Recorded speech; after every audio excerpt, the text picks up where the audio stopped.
Le temps où la pomme de terre n'était qu'une pomme de terre est loin derrière nous.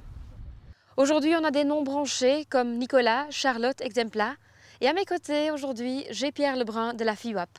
Votre organisation regroupe tout le secteur. Oui, effectivement, nous regroupons les services de recherche et développement, les producteurs de plantes, pommes de terre, les producteurs de consommation, le négoce et l'industrie de transformation. On a un tas de noms. Est-ce que c'est une question marketing? Donc, ce sont des noms historiques donnés à la création des variétés et les principales variétés sont connues par le consommateur. Mais aujourd'hui, on crée à travers l'Europe de plus en plus vite un plus grand nombre de variétés adaptées à des usages culinaires particuliers. Donc ça peut être la cuisson au four à micro-ondes, donc tout ce qui est convenience, la préparation de purées, bien sûr de frites ménagères et puis les pommes de terre pour les soupes par exemple.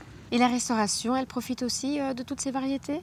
Certainement, d'autant que le consommateur belge a tendance à manger de plus en plus de pommes de terre hors domicile et la tendance à la consommation de pommes de terre fraîches au domicile plutôt à la baisse.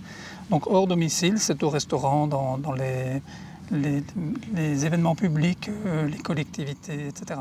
Le consommateur belge recherche aussi des alternatives comme quinoa, riz, des pâtes, etc.